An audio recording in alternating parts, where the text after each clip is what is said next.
Hello everyone, আসসালামু আলাইকুম। আমরা এখন আছি গ্রিন্ডেলওয়াল্ড, সুইজারল্যান্ড। তো আমি এখানে আসছি হচ্ছে 5 দিন। আজকে আমাদের শেষ দিন। আজকে আমরা এখান থেকে চলে যাচ্ছি। তো আমরা এই শ্যালেতে ছিলাম, ওদের যে হাউস, ওরা এটাকে শ্যালে বলে।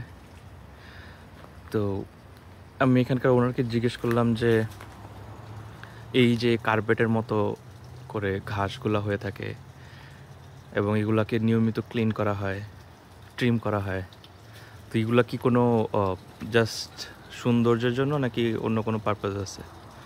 তখন সে আমাকে বলল যে ওরা এগুলো ক্লিন করে বলতে ট্রিম করে যে ঘাসটা হয় সেই ঘাসটাকে ওরা কালেক্ট করে ওরা এটাকে রেখে দেয় উইন্টারের জন্য। তো আর ওরা হচ্ছে এই ঘাসগুলোকে কালেক্ট করে রাখে হচ্ছে এরকম একটা ঘরের ভিতরে। এরকম ঘরগুলো প্রায় দেখা যায় পাহাড়ের মাঝে মাঝে। Let me turn on the light. Okay. Yeah, it turned on the light. তো এইখানে ওরা হচ্ছে এটাকে পাইল করে করে রাখে ঘাসগুলাকে, এবং যখন উইন্টারে সব বরফে ঢেকে যায় তখন ওদের যে গরু, ওই গরুগুলাকে ওরা এইখানে এনে রাখে। তো এইখানে যখন রাখে ওরা এই যে আড়াআড়িভাবে যে কাঠগুলা, এগুলাতে হচ্ছে গরুগুলাকে বেঁধে রাখে। আর উপর থেকে পিছন দিয়ে একটা পাইপ আছে, যে পাইপ দিয়ে ওরা হচ্ছে খাবারটা এখানে ফালায়। এই যে চ্যানেলটা, এই চ্যানেলটার মধ্যে ফালায়। পিছন দিয়ে হচ্ছে একটা পাইপের মতো আছে, সেটা আমি হয়তো দেখাবো একটু পরে। আর এখানে ওরা হচ্ছে এইগুলা মূলত খাওয়ার চেয়ে বেশি ইউজ করে হচ্ছে নিচে বিছায় দেওয়ার জন্য, যাতে গরু ঠান্ডা কম লাগে। তো ওরা এটা নিচে বিছায় দেয়, আবার যখন ময়লা হয়ে যায় ওগুলা ক্লিন করে আবার নতুন খড় বিছায়। তো ওরা আসলে ঘাসগুলা ট্রিম করে অনেক পারপাস, ট্রিম করে নষ্ট করে না, এগুলো আসলে কালেক্ট করে উইন্টারের জন্য এখানে রাখে গরুগুলাকে।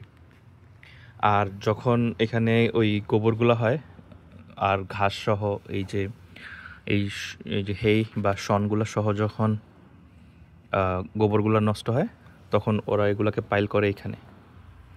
তো এটা হচ্ছে লাস্ট উইন্টারে যেগুলো ওরা কালেক্ট করে পাইল করে রাখছে। এখানে ওরা কম্পোস্ট তৈরি করতেছে। এই কম্পোস্টের উপরে ওরা মিষ্টি কুমড়া গাছ লাগাই দিছে, যাতে এখান থেকে দুর্গন্ধ না হয় বাই দ্য টাইম নিচে কম্পোস্টটা তৈরি হয়ে যায়। এই যে কম্পোস্টটা, এটা আবার ওরা ছড়াই দিবে হচ্ছে মাঠের উপর মধ্যে, যাতে এই মাঠে আবার সুন্দর করে ঘাস হয়। অথবা কিছুই হয়তো বা ওদের গার্ডেনেও ইউজ করতে পারে। এই পাশে ওদের গার্ডেন আছে একটা সুন্দর, তো ওই গার্ডেনে ওরা ইউজ করবে। আর পিছন দিকে এখানে হচ্ছে ওরা কিছু কাঠ কালেক্ট করে রাখে উইন্টারের জন্য। পিছন দিক থেকে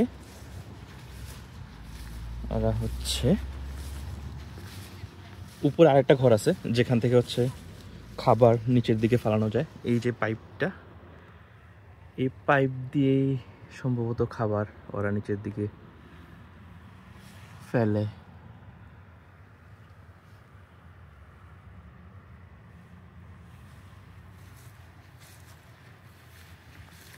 সুন্দর একটা জায়গা। আমরা এখানে 5 দিন ছিলাম, খুব ভালো এক্সপিরিয়েন্স। এই ঘরটাতে কি আছে জানি না। ও, এটা ওদের গ্যারেজ বলা যায়। এখানে ওদের যন্ত্রপাতিগুলো রাখে, ল্যাডার, একটা ছোট বাইক আছে, আর এগুলো মনে হয় গরুর খাবার। এই তো, থ্যাংক ইউ।